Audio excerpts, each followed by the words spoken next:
அந்த வைத்தீஸ்வரன் கோவிலுக்கும் ராமாயணத்துக்கு என்ன சம்பந்தம் இருக்கு சொல்லுங்க பாப்போம். ஏன்னா வைத்தீஸ்வரன் கோவிலுக்கு புள்ளிருக்கை வேலூர் அப்படின்னு முதல்ல பேர் இருக்கு. வைத்தீஸ்வரன் கோயில் இருக்கிறதுனால வைத்தீஸ்வரன் கோயில்னு பேரு. புள்ளிருக்கை வேலூர்னு ஏன் பேரு? புல்லுனா பறவை, ரிக்குனா வேதம், ரிக்கு வேதம்ன்றம்ல, வேலூர்னா முருகனுக்கு அருள் கொடுத்த இடம். அதனாலதான் அந்த இடத்துக்கு புள்ளிருக்கை வேலூர் அப்படின்னு பேரு. அப்படிப்பட்ட புள்ளிருக்கை வேலூருக்கும் ராமாயணத்துக்கு என்ன சம்பந்தம்? இந்த நீங்களே பதிலே சொல்லி போற மாதிரில கேட்டுவிட்டீங்க. எனக்குலாம் கொஞ்சோன்னு இடம் குடிச்சாலே அதை சுட்டி பிடிச்சி போடுவேன். பறவைக்கு ராமாயணத்துக்கு என்ன, ராமாயணத்துக்கு அந்த ஊருக்கு என்ன சம்பந்தம்னா, புல்லுனா பறவை, ரிக்குங்கிற வேதம், வேலூர்னா முருகனுக்கு அருள் கொடுத்த இடம் அப்படின்னா, ராமாயணத்துல சீதையை கவர்ந்து கொண்டுட்டு போற ராவணேஸ்வரன் சீதையை தூக்கிட்டு போகும்போது ஜடாயுன்னு ஒரு பறவை, டேய் சீதையை தூக்கிட்டு போறாங்கன்னு சொல்லி ஜடாயு ராவணேஸ்வரனோட சண்டை போடுது. ராவணேஸ்வரன் தெரியுமா?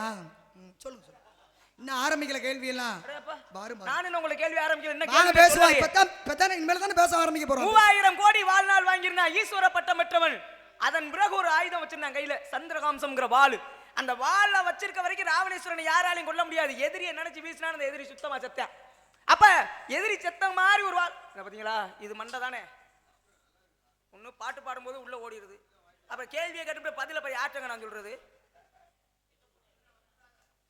ஏன் உள்ள போ? நான் போறினா? நான் பேசும்போது மரியாதை கொடுத்து நிக்கிறீல்ல? மரியாதை இல்ல, நான் பேசிக்கிறேன் வல்லாரமா, நீங்க நின்னீங்க. சொல்லுங்க. அப்ப சந்திரகாந்தம் என்று சொல்லக்கூடிய ராவணன் வைச்சிருந்த ஆயுதம் சொல்லுங்க. உன் மேல எனக்கு சுத்தமாவே உன்னை கண்டா பிடிக்காது. இதுல நீ இப்படி போய்க்கிறதுனா சுத்தமா உன்னை அறவே வெறுக்க. ஏன் எல்லாருமே என்னை பார்த்தா இதே வார்த்தையவே சொல்றீங்களே? என்ன பிரச்சனை? இல்ல அந்த அளவுக்கு நீ உன் நடத்த இருக்கு. என்ன பண்ண? இப்படி வர்ற நாரதர்கள்ட்ட மதிப்பு கொடுக்காம நீ வாடுக்கு நம்ம தான் மரியாதை. இப்படி உங்களெல்லாம் மரியாதை என்ன கொடுக்கணும்? மரியாதைன்றது என்ன நினைக்கிறீங்க? மரியாதை முதல்ல கேட்டே வாங்க. அப்படி கிடையாது. மரியாதைன்றது நம்ம பேசுற பேச்சுல நீங்கள நானும் தர்க்கம் பண்றதுல எதுக்கு மரியாதை? இல்லங்க, நான் இது வரைக்கும் உங்களை நீங்க போங்க வாங்கன்னு ஏதாவது தவறா? நான் உங்களை என்ன தப்பா பேசுனேன்? அந்ததெல்லாம் எந்த தவறுமே இல்லையே. வேற என்ன? ஏன் பேச்ச அப்ப நீங்க உள்ள போயிட்டீங்க, நான் பாரு அப்படி எல்லாம் அதுக்கு அர்த்தம் இல்ல. வேணங்க என்ன கூட கொண்டு வந்து நான் அந்த தண்ணியை வச்சு என்ன கூட குடிச்சுக்கிறேன் விடுங்க. உங்களுக்கு இது ஒரு மரியாதை குறைச்சலா இருந்துச்சுன்னா அதனால ஒண்ணும் தப்பு இல்ல. ஏன்னா நீங்க சொல்லிட்டீங்கல சந்திரகாம்சம் மரியாதை கொடுக்குறேன்னு, இது உங்களுக்கு ஒரு மரியாதை குறைச்சலா இருந்தா வேணாம் பேசுங்க. இல்ல நீங்க தவறா நினைக்க கூடாது. நீங்க நான் உள்ள போயிட்டு நான் மட்டும் பேசினா என்னோட கருத்து வெளிப்படாது. சரி, அது மக்களை போய் சென்றடையாது. சரி சந்தோஷம். இப்ப நீங்க பதில் சொல்லும்போது நான் உள்ள போயிட்டு அந்த கருத்து போகுமா? அப்ப சந்திரகாம்சங்கிற வாளை கொடுக்கும்போது என்ன நிபந்தனை விதிக்கிறாருன்னா, நிராயுதபாணியா நிக்கிற ஒருத்தன் மீது இந்த வாளை நீ ஏவக்கூடாது. நிராயுதபாணி ஆயுதம் ஏந்தாத ஒருத்தன் மீது இந்த வாளை கொடுத்த ஏவனைனா மறுபடியும் மீண்டும் எண்ணெய் வந்து சேர்ந்துரும் சொல்லி தான் கொடுக்குறாரு.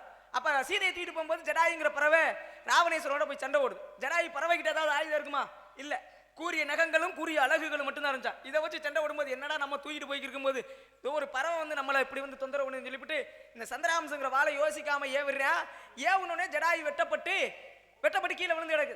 அப்ப அந்த வாள் மறுபடியும் ஈசனை போய் சென்றடைஞ்சிருச்சு. அந்த வாள் இருந்ததுன்னா ராவணேஸ்வரனை ராமனால கூட கொண்டிருக்க முடியாது. அப்ப அந்த பறவை மூர்ச்சிட்டு கீழே அடக்கும் போது ராமர் அந்த வழியா வர்றாரு. என்ன பாச்சுக்கும் போது உங்களுடைய மனைவியை கவர்ந்து சென்றான் ராவணேஸ்வரன். அவனோட போரிட்டதுனால எனக்கு இந்த நிலைமை ஆயிடுச்சு. அப்படியா?